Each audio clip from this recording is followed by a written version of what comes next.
नमस्कार बच्चों, कैसे हैं आप लोग। बच्चों, आज मैं आप लोग को जयशंकर प्रसाद जी के द्वारा लिखा गया श्रद्धा मनु के भाग 2 का अध्ययन कराऊंगी,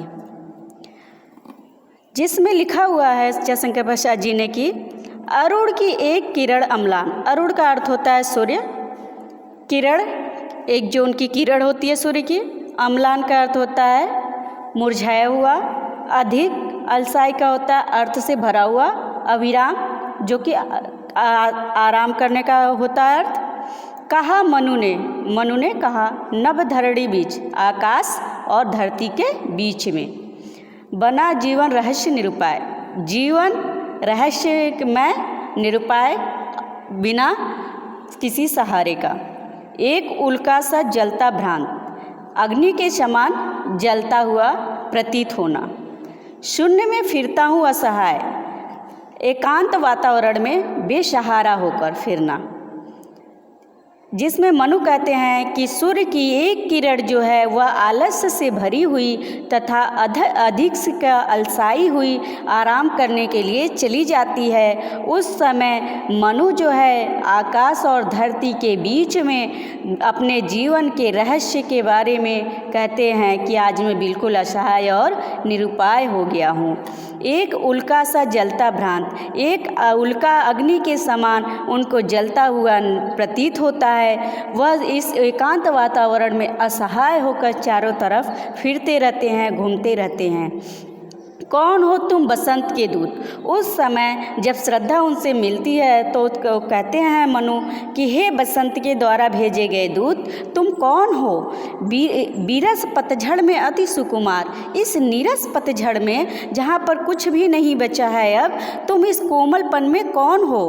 घन तिमिर में चपला की रेख, आकाश कहते हैं कि बादलों, अंधकार में बादलों में चपला का अर्थ होता है बिजली की रेखा के समान। तुम कौन हो इस आकाश में के अंधकार में बादलों के बीच एक बिजली की रेखा के समान तुम कौन हो। तपन में शीतल मंद बयार, तुम इस चलती हुई दोपहरी की धूप में एक शीतल मंद और ठंडी हवा के समान हो। लगा कहने आगंतुक व्यक्ति, आया हुआ व्यक्ति अर्थात श्रद्धा कहने लगी, मिटाता उत्कंठा सविशेष। जो उत्कंठित होकर मनु जानने की इच्छा व्यक्त करने लगे तो उस समय उनकी उत्कंठा को जो बचा हुआ था उसको मिटाने लगी। दे रहा हो कोकिल सानंद, ऐसा प्रतीत हो रहा था मनु को उस समय जैसे एक कोकिल के जैसा वह आनंद दे रहा हो। सुमन को जो मधुमेह के संदेश, ऐसा लग रहा था जैसे कि कोई सुमन को कोमल भौरा संदेश देता है किसी अच्छे समय के आने का, उसी तरह से यह एक अच्छा संदेश देने लगी।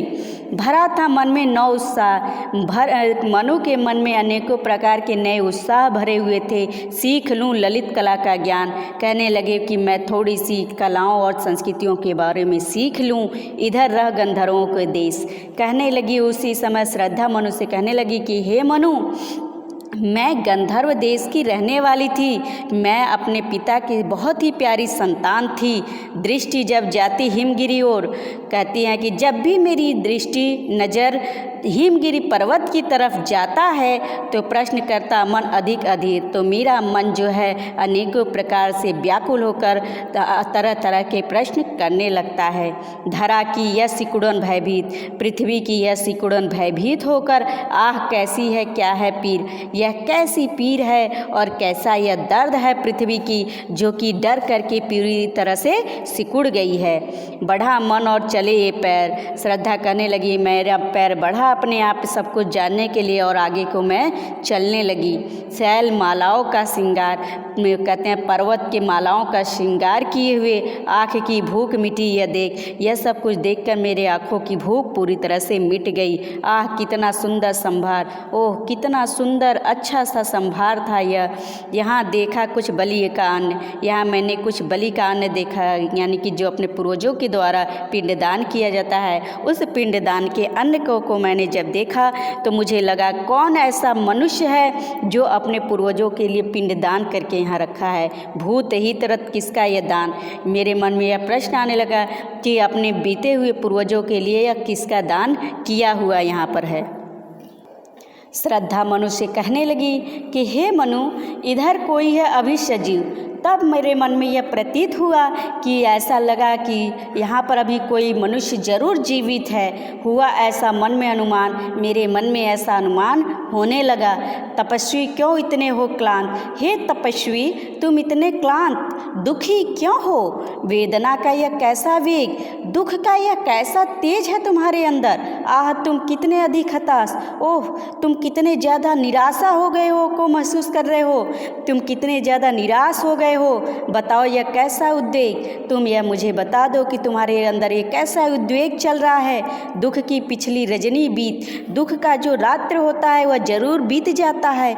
विकसता सुख का नवल प्रभात, तथा जब सुख आता है उस समय नए प्रभात नई किरणों के समान सुख उत्पन्न हो जाता है। एक पर्दा या झिन्ना नील, एक झिन्ने पर्दे के समान यह नीला जो आसमान है छिपाए है, जिसमें सुखगात अनेकों प्रकार की वह सुखों को छिपा करके रखा है, जिसे तुम समझे हो अभिशाप। हे मनुष्य, जिसे तुम श्राप समझ रहे हो, जगत की ज्वालाओं का मूल वही संसार के ज्वालाओं का रहस्य है। इसका वह रहस्य वरदान तथा ईश्वर का भगवान का दिया हुआ यह एक वरदान है। कभी मत इसको जाओ भूल, इसलिए हे मानव तुम इसको कभी भी भूलो मत। लगे कहने मनु सहित सविषाद, कहते हैं दुख पूर्वक मनु जो है श्रद्धा से कहने लगे। मधुर मारुति से ये उच्छ्वास, कहते हैं कि कोमल हवा के समान यह उछलते हुए लहरों के समान अधिक उत्साह तरंग भाद, तथा अनेकों प्रकार की जो उत्साह और तरंगे उनके मन में चल रही थी, जिसको वह बांध नहीं सके। उठाते मानस में विलास, तथा वो अपने मन में अनेकों प्रकार की विलासपूर्ण जो शब्द उठ रहे थे, किंतु जीवन कितना निरुपाय कहने लगे। लेकिन हे आगंतुक, यह जीवन बहुत ही निरुपाय है, लिया है देखे नहीं संदेह। इसमें मैंने सब कुछ देख लिया है, कोई संदेह शेष नहीं रह गया है। निराशा है जिसका परिणाम, एकमात्र इसका परिणाम निराशा ही है। कोई आशा कहीं भी मुझे नज़र नहीं आ रही है। सफलता का वह कल्पित गेय, मैं सफलता रूपी घर को देख चुका हूँ, मात्र यह कल्पना का रह गया है, सफलता कहीं पर नहीं रह गई है। कहा आगंतुक ने सहिष्णु, आई हुई आगंतुक व्यक्ति यानी श्रद्धा ने प्रेम पूर्वक कहा, अरे तुम इतने हुए अधीर, तुम इतने क्यों अधीर हो गए हो? हार बैठे जीवन का दाव, तुम अपने जीवन का सभी दावों को हार गए। जीतते मरकर जिसको वीर, जिसे वीर पुरुष लोग मरते मरते भी जीत जाते हैं। तप नहीं केवल जीवन सत्य, तपस्या सत्य नहीं होता है, यह जीवन सत्य है। क्योंकि अगर तुम्हारे पास जीवन है तो यही सत्य है सब कुछ। करुण व क्षणिक दिन अवसाद, वह करुणा से भरे हुए क्षण भर दिन अवसाद कहते हैं, अपने दिनों को बताते हैं।